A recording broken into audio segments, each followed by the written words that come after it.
بسم اللہ الرحمن الرحیم۔ السلام علیکم محترم ناظرین۔ حضرت اسماعیل علیہ السلام اور ان کی والدہ حضرت بی بی ہاجرہ زمزم کے پانی کے قریب اپنی زندگی گزار رہے تھے۔ اس دور میں عرب کی زمین پر پینے والے پانی کا ملنا ایک ناممکن سی بات تھی۔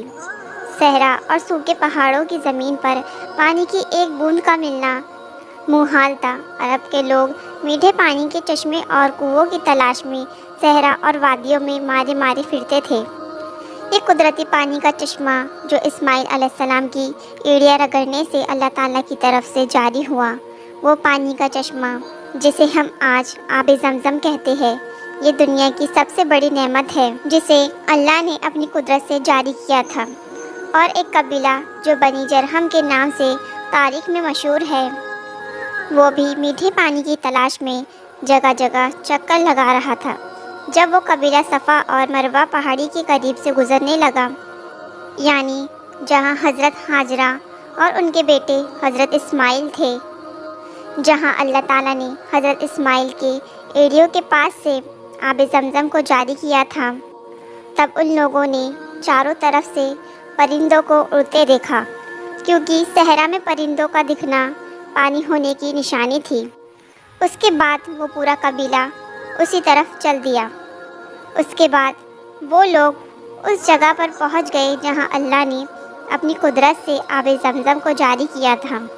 انہوں نے دیکھا کہ ایک خاتون اپنے چھوٹے سے بچے کے ساتھ وہاں رہ رہی ہے اور قریب میں ایک ٹھنڈے اور میٹھے پانی کا چشمہ جاری ہے جس کا پانی بے حد صاف اور میٹھا ہے۔ وہ لوگ اس بات سے بہت حیران ہو گئے۔ ایسے علاقے میں جہاں پانی کا نام و نشان تک نہیں تھا، اللہ کی قدرت سے پانی کے چشمے کو نکلتا دیکھ کر بے حد حیران ہو گئے۔ انہوں نے بی بی ہاجرہ سے اس چشمے کے پاس رہنے کی اجازت مانگی اور بی بی ہاجرہ نے ان کو رہنے کی اجازت دے دی اور ساتھ میں یہ بھی کہا، اس چشمے کا پانی ضرور استعمال کرو، لیکن یہ اللہ پاک کی امانت ہے، اس پر کسی کا کوئی مالکانہ حق نہیں ہوگا۔ قبیلے والوں نے اس شرط کو قبول کر لیا اور وہاں رہنے لگے۔ وقت گزرنے لگا۔ بی بی ہاجرہ نے حضرت اسماعیل علیہ السلام کی شادی اسی قبیلہ جرہم کی ایک لڑکی سے کر دی اور اسی طرح رفتہ رفتہ حضرت اسماعیل علیہ السلام کی اولاد ہوئی۔ وہ اور ان کی اولاد وہاں پلی بڑھی اور اس طرح کچھ وقت کے بعد مکہ، جس کا نام پہلے بقا تھا، وہ ایک بڑی آبادی والا شہر بن گیا۔ قبیلہ جرہم والے کافی عرصے تک سیدھے راستے پر رہے، لیکن پھر دھیرے دھیرے ان کے اندر برائیاں پیدا ہونا شروع ہو گئی۔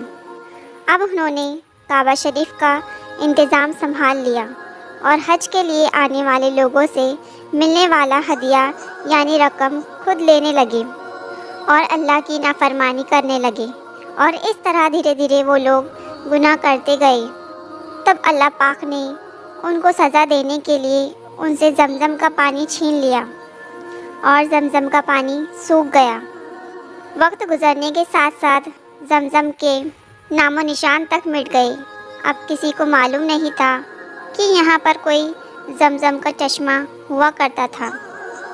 اسی قبیلے کا ایک شخص جس کا نام مجازن بن عمرو تھا، وہ بہت ہی نیک اور پرہیزگار شخص تھا۔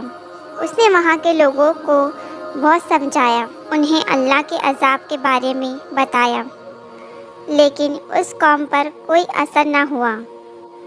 جب یہ قبیلہ اپنے برے کاموں سے باز نہیں آیا، تب ایک رات مجازن نے سوچا کہ یہ لوگ جس طرح کعبہ شریف کے پیسوں کو کھانے لگے ہیں، کسی دن یہ لوگ حج کرنے کے لیے آنے والوں کی طرف سے چڑھائے گئے قیمتی سونے چاندی کو بھی چرا لیں گے۔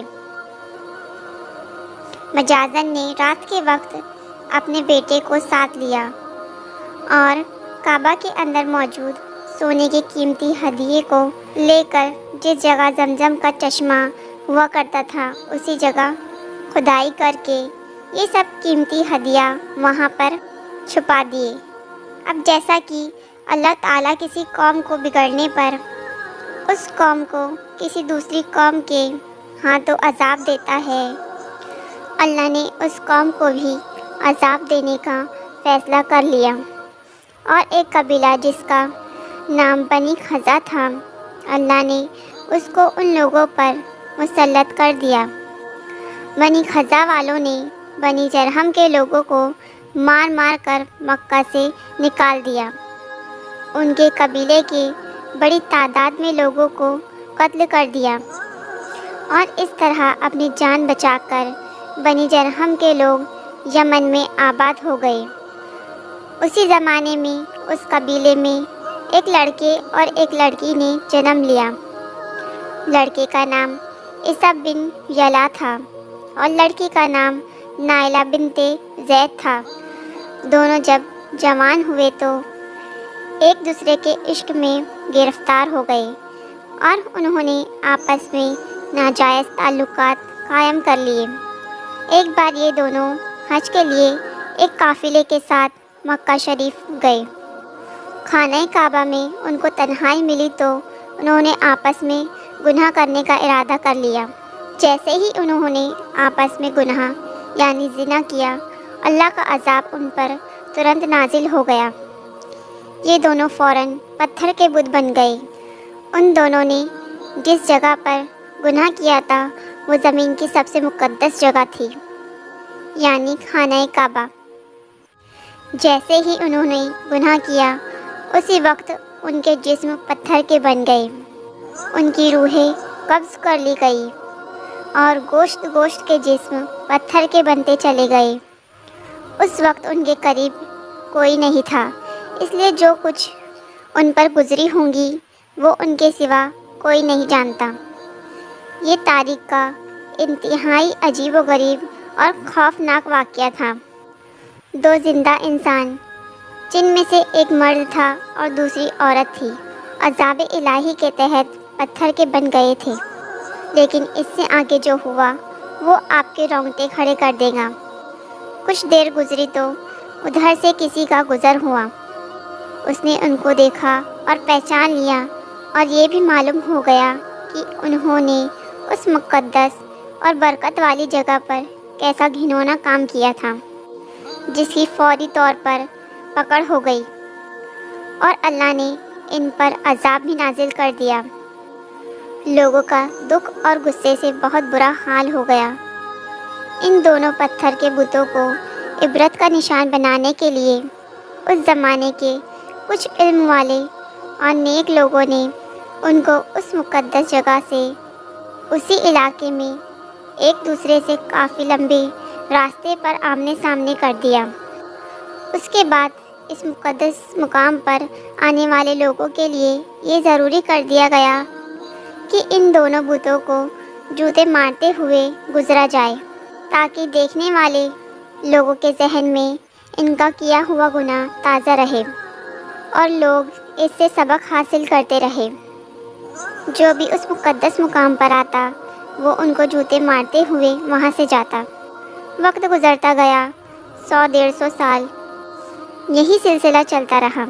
اس کے بعد کچھ وقت گزرا تو نئی آنے والی نسلوں نے دھیرے دھیرے ان بتوں کو جوتے سے مارنا چھوڑ دیا۔ شیطان نے ان کے دماغ میں یہ بات ڈال دی کہ یہ تو عبادت کا حصہ نہیں، تو انہیں جوتوں سے مارنا ضروری بھی نہیں، بلکہ اس کے بجائے ان کو تھپڑ مار کر گزارا جائے، جس سے یہ پتہ چلتا رہے کہ ہم ان سے نفرت کرتے ہیں، اور ان کے کیے ہوئے گناہ کا خیال بھی لوگوں کے دماغ میں موجود رہے گا۔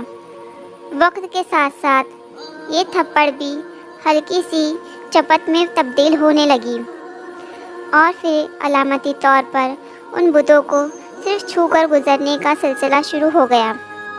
شیطان نے ایک بار پھر لوگوں کو بہکایا۔ اب لوگ ان بتوں کو اس نیت سے چھوتے کہ وہ ان سے نفرت کرتے ہوئے تھپڑ مار رہے ہیں، لیکن ساتھ ہی ساتھ اپنے لیے ان بتوں سے دعا مانگتے۔ شیطان نے ان کے دماغ میں یہ بات بیٹھا دیا، اگر تم ان بتوں کو نفرت سے چھوتے ہوئے دعا مانگو گے تو تمہاری دعائیں جلدی قبول ہوں گی۔ یہاں پر شیطان کی مکاری دیکھیے کہ کیسے دھیرے دھیرے لوگوں کے دماغ کو گناہ کی طرف بدل دیتا ہے۔ جب لوگوں کے ساتھ کچھ اچھا ہو جاتا تو شیطان ان کو سمجھاتا کہ تمہارا یہ کام اسی وجہ سے ہوا کہ تم نے بت کو چھو کر دعا کی تھی۔ وقت گزرنے کے ساتھ ساتھ آنے والی نسلوں کی سوچ بدلتی چلی گئی۔ اب وہ بتوں کو چھو کر دعا ضرور مانگتے، لیکن ان کے انداز میں ان بتوں کے لیے عقیدت اور احترام آنے لگا تھا۔ پھر وہ وقت بھی جلد آ گیا جب ایک بدبخت نے اس بت کے آگے اسے اپنا خدا مان کر اسی سے دعا مانگنے لگا۔ جوتے مارنے سے شروع ہونے والی داستان تھپڑ مارنے سے، عقیدت سے چھوٹتی ہوئی باقاعدہ عبادت تک چلی گئی۔ اب ان دونوں بتوں کی باقاعدہ عبادت کی جانے لگی، ان سے منتیں اور مرادیں مانگی جانے لگیں۔ اتنے بڑے گناہ کے انجام میں گرفتار دونوں بت کو خدا بنا لیا گیا۔ ان بتوں کو سجدہ کیے جانے لگے، ان کے سامنے قربانی کی جانے لگی اور ان کو بڑے بتوں میں شامل کیا جانے لگا۔ پھر یہ اندھیری رات اور زیادہ گہری ہوتی چلی گئی۔ پھر اللہ نے ہدایت کا سورج طلوع کیا، جس سے وہ پورا شہر جگمگا اٹھا۔ حضور پاک صلی اللہ تعالیٰ علیہ وآلہ وسلم کی ولادت پاک ہوئی۔ آپ نے دین تبلیغ کا کام شروع کیا۔ اسلام عرب میں پھیلتا چلا گیا، یہاں تک کہ اسلام کفر پر غالب ہو گیا۔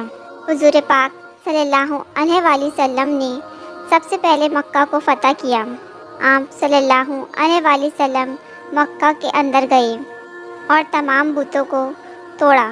آپ بتوں کو توڑتے جاتے اور فرماتے جاتے، حق آ گیا اور باطل بھاگ گیا۔ اللہ کے نبی صلی اللہ علیہ وآلہ وسلم نے تمام بتوں کے ٹکڑے ٹکڑے کر دیے، جو اپنے گناہوں کی وجہ سے پتھر کے بنا دیے گئے تھے، اور تمام بتوں کو توڑ کر مکہ سے باہر پھینکوا دیا۔ اس طرح پورا عرب دین اسلام میں جگمگا اٹھا۔